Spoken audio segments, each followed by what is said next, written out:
people of the World Wide Web. So it is a Wednesday, the midweek, so it's always look what I've been watching. So we're on episode 62, so yes, ploughing ahead. It's been very mixed the past few weeks. I've had quite a lot going on, so I've not managed to watch a lot. And then this week we have had, as I throw stuff around,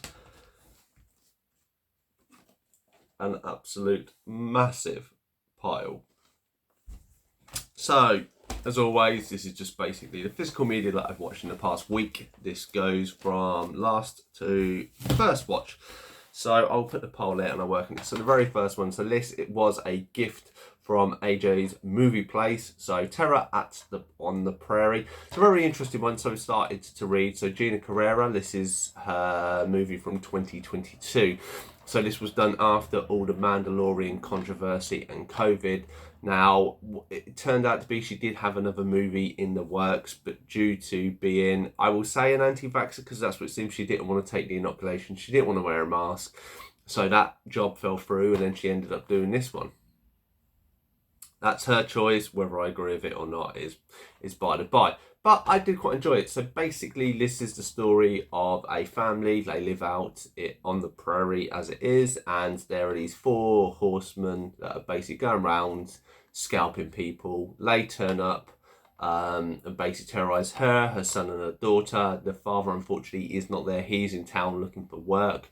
And basically then the story unfolds. I don't want to say too much because there are a few little twists and turns. It is a good kind of small, localised Western movie. I think the acting is quite good for what it is.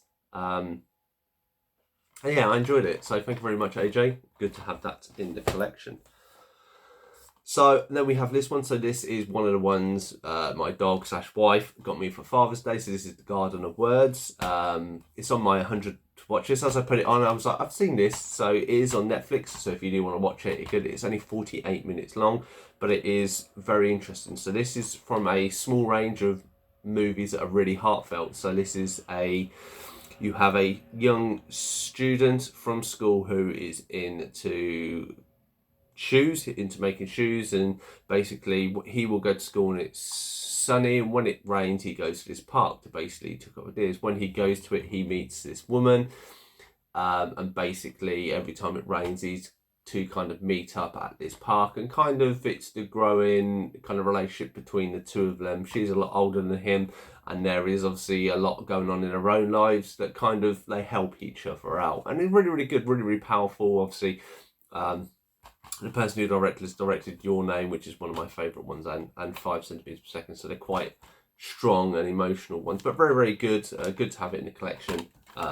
So yeah. So next one, so I got around the time of, as you would have seen in the video, I got a load of like Father's Day stuff and other stuff, and this is movie prep. So I probably would have seen the latest movie. So this is Pearl.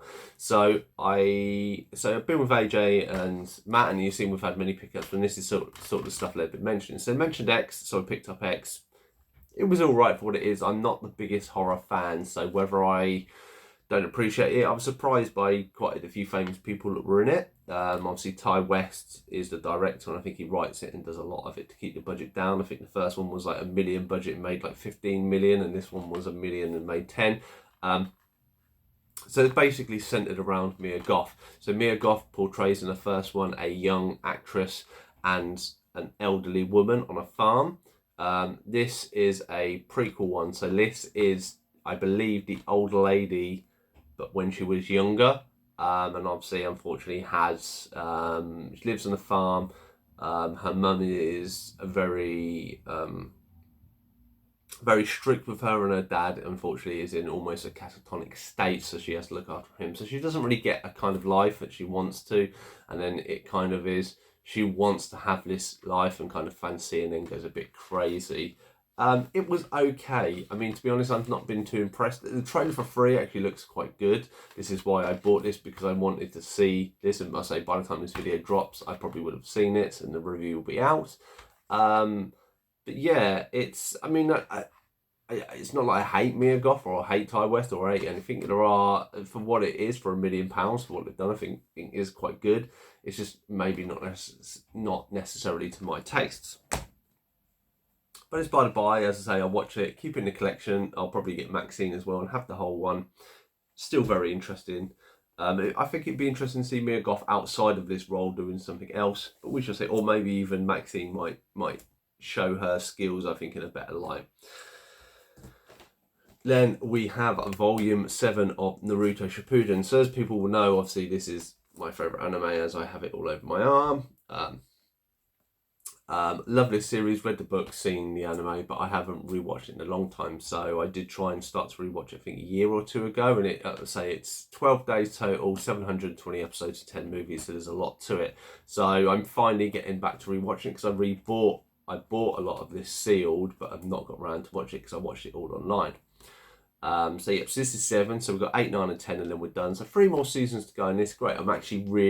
I find with Naruto sometimes the fillers, like with most stuff, because obviously the anime was catching up with the manga, the drawings of it, that they had to filler it out, and sometimes fillers can be a little bit boring and take you away, especially when it's in the middle of a scene. So it's good that they actually get into the core work and Naruto's kind of coming into his own and stuff, and obviously Madara, Obito, and everyone's kind of come into light, so you kind of know all the characters now.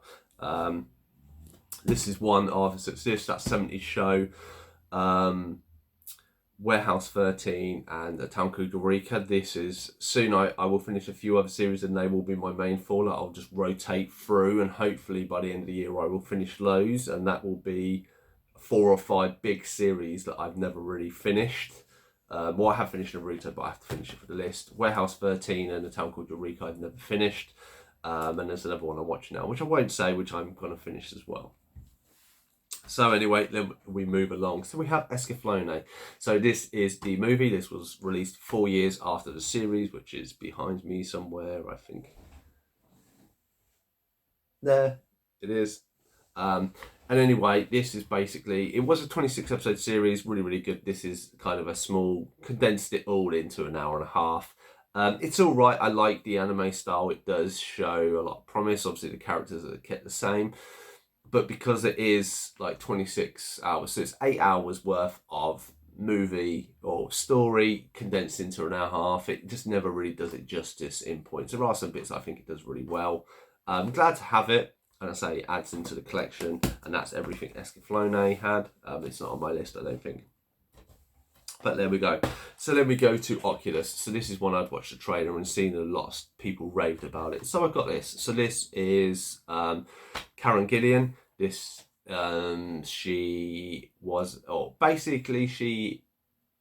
it starts with her getting her brother out of a mental institution, kind of, or some sort of having a psychological breakdown. You find out their parents killed each other, and what it seems to be is it is all tied to this mirror, and this mirror has this demon inside of it that seems to have an influence. Karen Gillan's grown up and been obsessed by it. She kind of sets this experiment up, and when her brother gets out, she's got hold of the mirror for several days, has some cameras and all this stuff. They're filming it and doing it, and some weird stuff happens, and it's kind of the psychological. I mean, I thought it was all right because I kind of knew the ending and stuff. I kind of knew it was there. How some of it was done was quite clever. Like the creature comes in and they are seeing one thing, but when you watch the video, something else is actually happening. How they're influenced, which is very clever. I thought it was all right. Again, it's horror. Like I said, I will always open it and expand it to it. I thought there may be something to do with the other side of the mirror, and maybe I think if the story had it, because she does go into the story history of it, but I would have liked to know a bit more about what actually is the creature or the thing. But it is what it is. There we go. So I picked this up a little while ago. So this is Mugen Train. So this is the first movie from Demon Slayer, or what is essentially the first part of season 2. It is a great story. Beautiful animation. I do like the Demon Slayer world, and it is very nice, the artwork and stuff. It's not my favourite, but this movie was great. Watching this at cinema was absolutely stunning, and the fact that every year they kind of bring a movie out, even though it's a bit of a section of the series, but it is what it is. Still good to see. It's the only thing I have of Demon Slayer. I have to get the rest of the series. I think there's only going to be like 4 or 5 series, so by the by.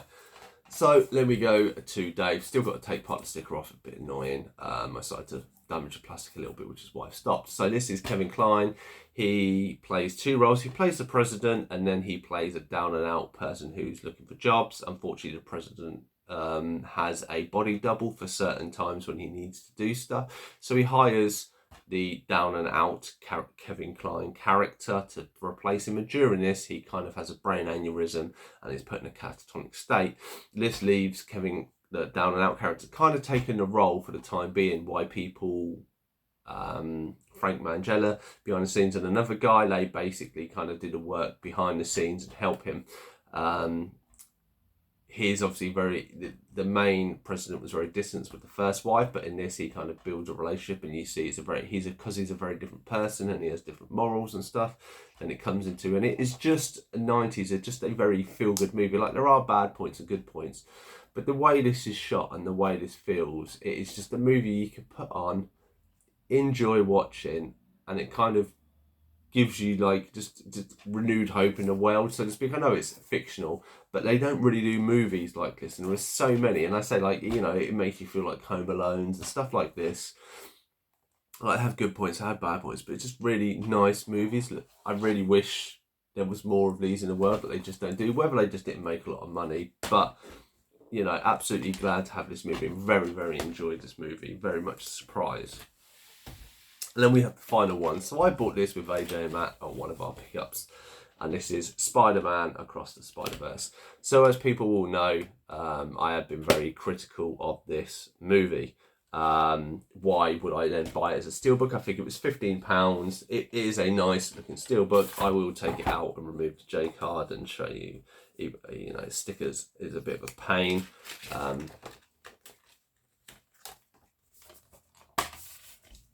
But there we go. So, as I said, I've been very critical of it the first time. I know it's AJ's favourite movie of last year, but I wanted to give it a rewatch with a fresh eyes. And I mean, it's very funny when you watch this and you see this picture, because this emphasises my issues with it. So rewatching it the second time, I now got a better understanding of the story, of the art style, why they did stuff. You know, this was, I think, 800 animators and stuff were on this. They were doing, obviously, when I say animators, they're using tablets and stuff. So there was a different skill set. And I'm going to cover this probably in a big video about animation stuff, because I'm a big animation fan. I'm a former art student. I do drawing, as you will see on my Instagram and stuff. And obviously anime and everything, I'm very passionate about this. Some of the art styles and stuff that I liked about the characters, like the Vulture and stuff like that, worked really well. Once the novelty had worn off of, say, watching this a second time, I still enjoyed them. Maybe not as good as when I first saw them, because obviously that glimpse. Still had massive problems with it. First off is, I think it's called Polken. So P-O-K-E-H is a method of where you blur out the background to bring stuff to the foreground.